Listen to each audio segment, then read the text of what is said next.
Dr. Mauro Fisberg na janela da Paulista. Nós vamos falar sobre a outra cor de setembro. Nós falamos aqui nesse mês sobre o Setembro Amarelo, com o Dr. Joel Renault, que é a prevenção do suicídio, tudo isso. Mas setembro também tem outra cor, né, doutor? Amarelo e laranja. O que é o laranja? O Setembro Laranja é o mês de prevenção da obesidade infantil, que tem muito a ver com o Setembro Amarelo.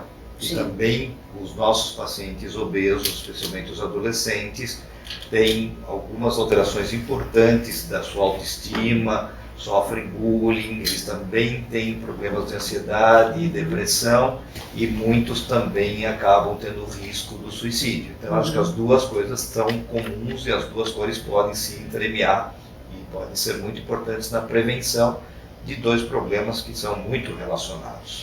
Quantas crianças são obesas?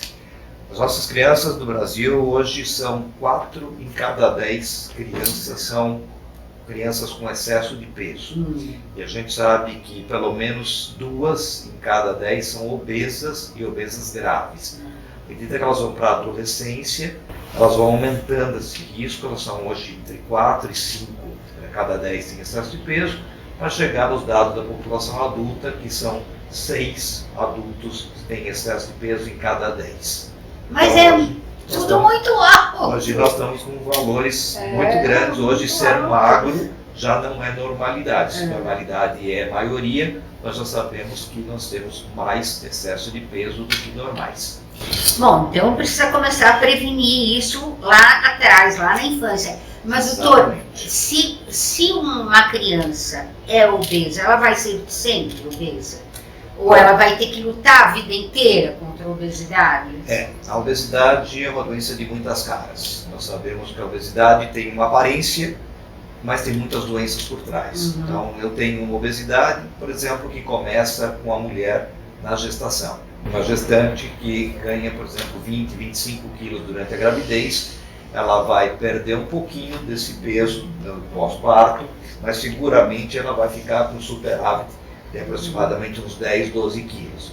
Se ela engravida de novo e ela ganha outra vez mais 20 quilos e ela perder só 10, ela ficou no final com quase 25 quilos a mais. Ela de uma mulher normal, ela virou uma obesa mórbida.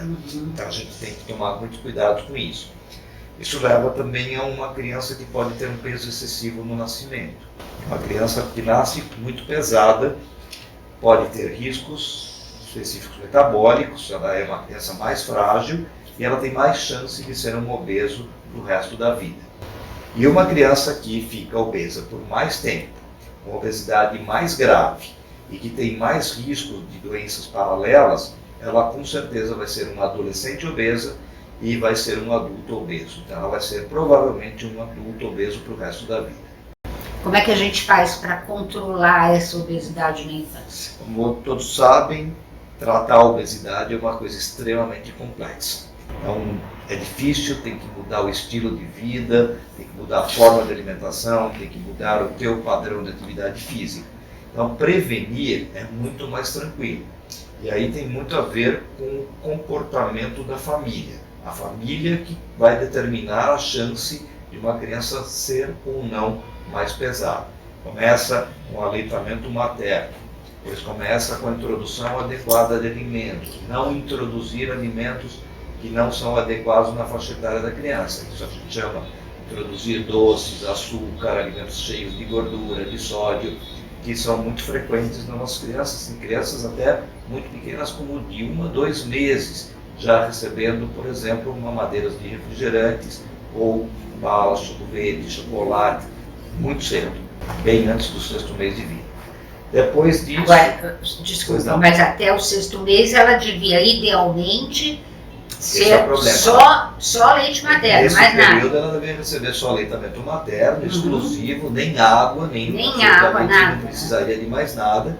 E hoje, infelizmente, muitos pais, avós, cuidadores, padrinhos, madrinhas, na verdade todo mundo que gosta da criança quer recompensá-la com algum tipo de alimento. Então isso é difícil e a gente começa a desenvolver um padrão.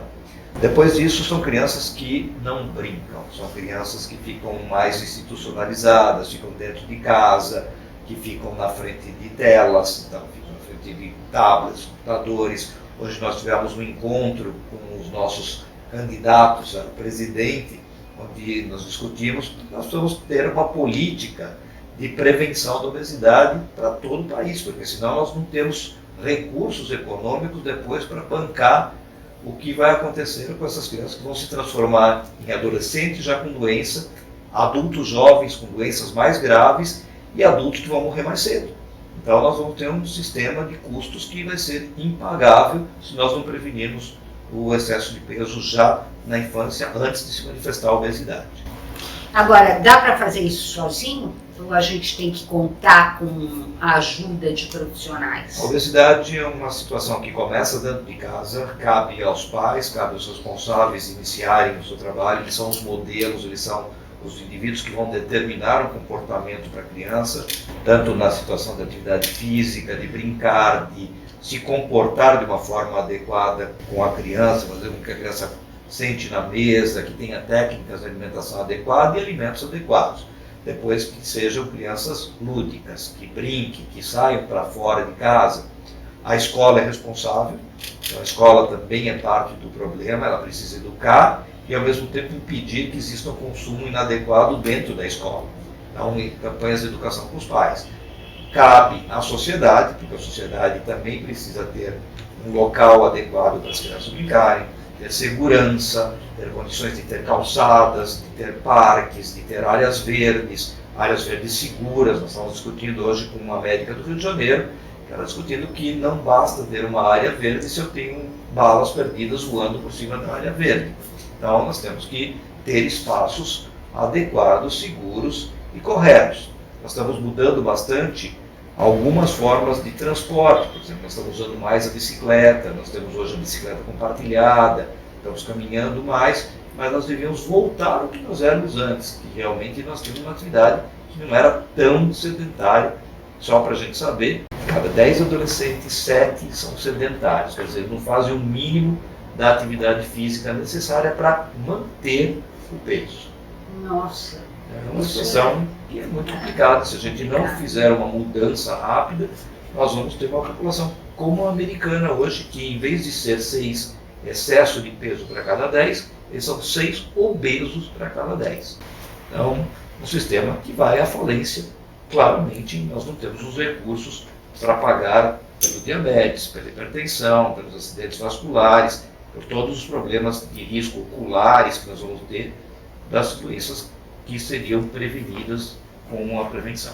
Agora, as sociedades médicas podiam, talvez, penso eu, agir mais duramente com relação à mídia, não é? Para que a mídia ajudasse nessa conscientização, porque a mídia muitas vezes fala, nós temos tantos obesos, é um problema, mas não existe uma pressão, né, no sentido de conscientizar as pessoas para isso. A Sociedade Brasileira de Pediatria, a Sociedade de Pediatria de São Paulo, a ABESO, que é a organização que é do estudo da obesidade e síndrome metabólicas, tem se posicionado bastante firmemente em relação a campanhas e determinar projetos, inclusive políticos. Por exemplo, hoje a SBP, a Sociedade Brasileira de Pediatria, fez um manifesto a todos os candidatos à presidência do país, colocando os pontos que eles acham necessários para uma política de saúde da criança que deveria ser uma plataforma mínima de todos os políticos. E se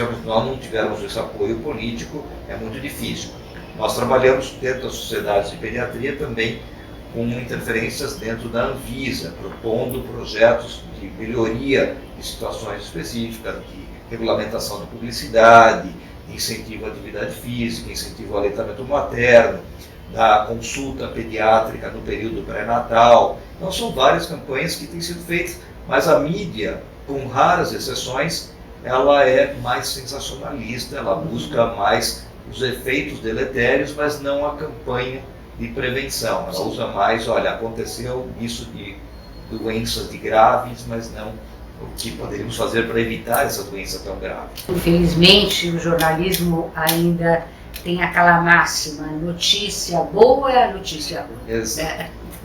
Eu acho que seria muito bonito a gente ter algumas coisas, por exemplo, nós vimos que nos últimos períodos, nós temos visto um aumento da mortalidade infantil, nós voltamos a ter aumento da mortalidade infantil, e uma das causas que nós sabemos é exatamente o aumento das doenças crônicas na criança, o aumento da hipertensão, o aumento da síndrome metabólica, e todos esses processos vão levar no futuro a uma mortalidade, pelo menos mais jovem, na população do adolescente e do adulto jovem. Ok, muito obrigada, doutor. Obrigado a vocês. Every time we say goodbye, I die a little